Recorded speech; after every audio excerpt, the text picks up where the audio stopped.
ನಮಸ್ಕಾರ ಎಲ್ರಿಗೂ. ನೀವು ನೋಡ್ತಾ ಇದ್ದೀರಾ ಅನನ್ಯ ಗೋಪಿನಾಥ್ ಯೂಟ್ಯೂಬ್ ಚಾನೆಲ್. ಟಾಕ್ಸಿಕ್ ಸಿನಿಮಾದ ಬಹುದೊಡ್ಡ ಸುದ್ದಿ ಇದೀಗ ಘೋಷಣೆಯಾಗಿದೆ. ಅರೆ ಏನಿದು ಹೊಸ ಟ್ವಿಸ್ಟ್ ಅಂತೀರಾ? ನೀವೇ ನೋಡಿ. ಟಾಕ್ಸಿಕ್ ಸಿನಿಮಾದಲ್ಲಿ ನಟ ಯಶ್ ಹಾಗೂ ನಿರ್ದೇಶಕಿ ಗೀತು ಮೋಹನ್ ದಾಸ್ ಅವರು ಯಾವ ರೀತಿಯ ಕತೆ ಹೇಳಲಿದ್ದಾರೆ ಎಂಬ ಬಗ್ಗೆ ಸಿನಿ ಪ್ರಿಯರಿಗೆ ಭಾರಿ ಕುತೂಹಲ ಇದೆ. ಈ ಸಿನಿಮಾದ ಶೂಟಿಂಗ್ ಆಗಿ ಬೃಹತ್ ಸೆಟ್ಗಳ ನಿರ್ಮಾಣ ಆಗ್ತಾ ಇದೆ.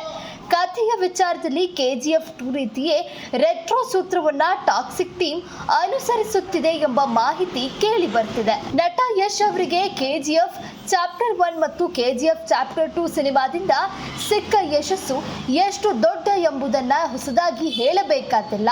ಆ ಸಿನಿಮಾದ ಗೆಲುವಿನ ಹಿಂದೆ ಅನೇಕ ಅಂಶಗಳು ಕಾರಣ ಆಗಿದ್ದವು.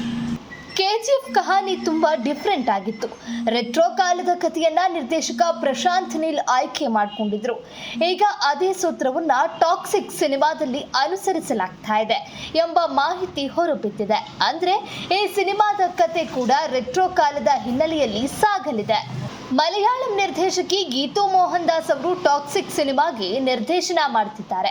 ಇದು ಯಶ್ ನಟನೆಯ 19ನೇ ಸಿನಿಮಾ. KVN ಪ್ರೊಡಕ್ಷನ್ ಮೂಲಕ ಈ ಸಿನಿಮಾ ನಿರ್ಮಾಣ ಆಗ್ತಾ ಇದೆ. ಈ ಪ್ರಾಜೆಕ್ಟ್ ಬಗ್ಗೆ ಯಶ್ ಅಭಿಮಾನಿಗಳಿಗೆ ದೊಡ್ಡ ಮಟ್ಟದ ನಿರೀಕ್ಷೆ ಇದೆ.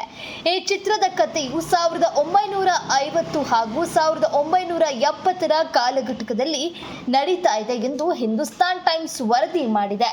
ವರದಿಗಳ ಪ್ರಕಾರ ಬೆಂಗಳೂರಿನ ಹೊರವಲಯದಲ್ಲಿ ಟಾಕ್ಸಿಕ್ ಸಿನಿಮಾಗೆ ಸೆಟ್ಗಳ ನಿರ್ಮಾಣ ಕಾರ್ಯ ನಡೀತಾ ಇದೆ.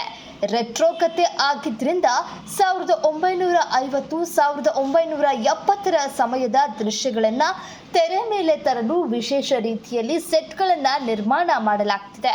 ಸದ್ಯಕ್ಕೆ ಟೈಟಲ್ ಟೀಸರ್ ಹೊರತುಪಡಿಸಿ ಚಿತ್ರತಂಡದಿಂದ ಬೇರೆ ಯಾವುದೇ ಅಪ್ಡೇಟ್ ಸಿಕ್ಕಿಲ್ಲ.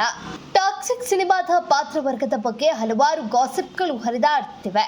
ಸಿನಿಮಾದ ಮುಖ್ಯ ಪಾತ್ರದಲ್ಲಿ ಕರೀನಾ ಕಪೂರ್ ಖಾನ್ ನಟಿಸ್ತಾ ಇದ್ದಾರೆ ಎಂದು ಹೇಳಲಾಗಿತ್ತು.